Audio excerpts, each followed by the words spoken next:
Hey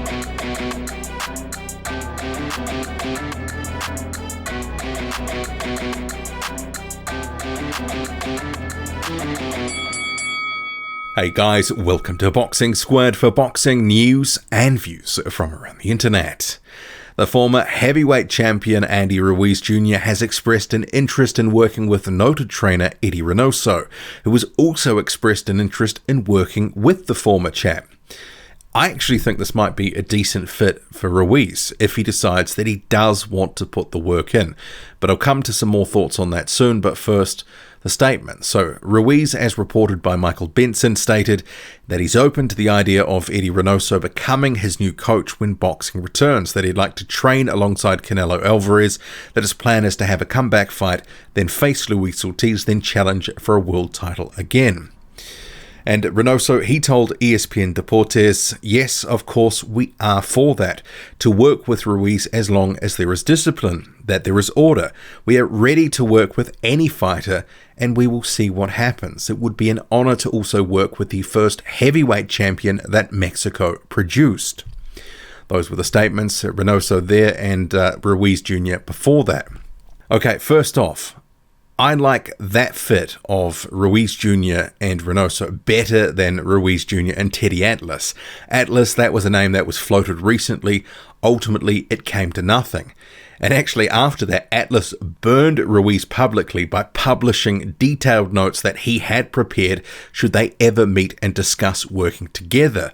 I didn't think that was a very classy move by Atlas, but it is what it is. Ruiz and Atlas not working together. But Reynoso, he is a very good trainer. He's got a burgeoning stable of top fighters. He's been working with, or is working with, the likes of Canelo Alvarez, Oscar Valdez, Ryan Garcia, Luis Nery, and heavyweight Frank Sanchez. He's joined that stable recently too. And I'll circle back to him a little bit later on, because benefits for Ruiz in working with Frank Sanchez, getting some rounds in sparring, but I'll come to that. And just like there were good synergies with Manny Robles and also Abel Sanchez before that, I think that Reynoso, being Mexican, will likely gel well with Ruiz on a personal but also cultural level. That stuff, it actually does matter. And Ruiz, he has bounced around a little bit in recent years, but he will be selective, I'm sure, in picking his next trainer.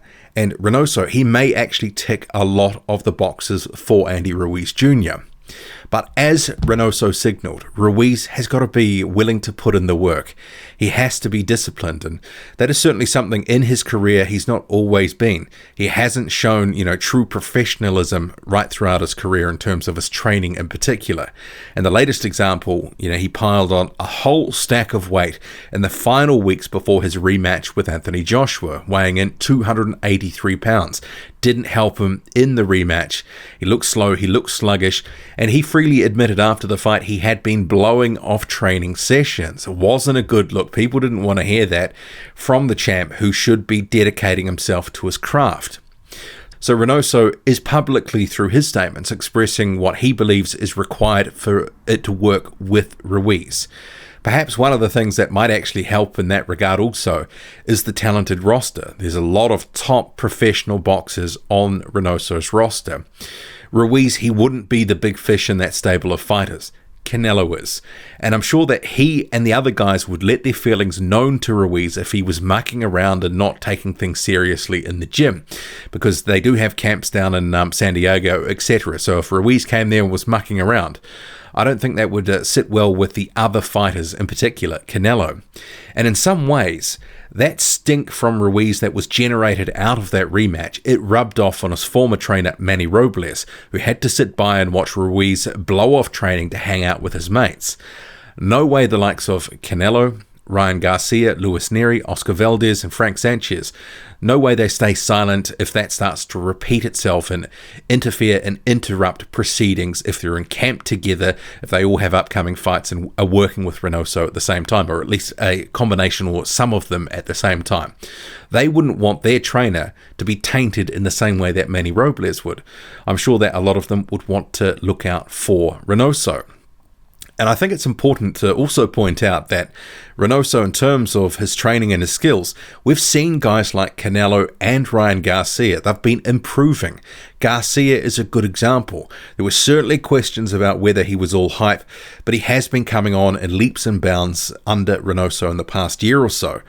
And there is scope for Ruiz Jr. to sharpen up on a number of technical aspects. And maybe the change of scene, some new advice, maybe a few different bits and pieces, not the same old combinations, etc. You might get a few different, looks from Reynoso. I think that is actually going to be good for him. And I'm sure just as Atlas made his list of improvements, no doubt Reynoso will do the same thing. And if he can get into a good environment, really knuckle under for the next couple of years, get a few good wins, there's no reason that he can't be in big fights again. And if he takes his career more seriously and acts more professionally than he has in the past, fans will again warm up to him. If he gets some good matchups, he gets some good wins, and if he continues to be fun to watch in good matchups, fans will come back to him as well. Also, importantly, if Frank Sanchez is there, he can get some really good sparring rounds in. Frank Sanchez, an up-and-coming prospect, very talented, very skilled, quick on his feet, good right hand, fast hands. He's been looking sharper under Reynoso, and I thought he looked much better in the Joey DeVaco fight than he did against Jack Mulawai, which is the one he had before. And that DeVaco fight for Sanchez, that mirrored the Joshua Ruiz rematch, with Sanchez able to pick DeVaco apart from the outside. So I could see a situation where you have Ruiz sparring Sanchez. He can work on some things like cutting off the ring against a good mover. He can try add a few strings to his bow, so next time he faces someone who's 6'4" and above, and remember those losses, people boxing from the outside, Parker and Joshua, Ruiz, could look better and not just have to rely on counterpunching, which sometimes seems to be one of his only tools if it's not working for him. But the big question is, where is Ruiz really at? He's been saying all the right things, after the loss about wanting to come back, that he's motivated, rededicated to the sport, etc. But how much of that is saying what he's expected to say as a professional athlete, because people expect him to say those things? There are no dates right now for him to sort of, aim for. Nothing he can sort of look at the calendar and go, well, that's my fight. Will he be able to maintain motivation through this lockdown? It's a big question. And when it's over, will he actually follow through?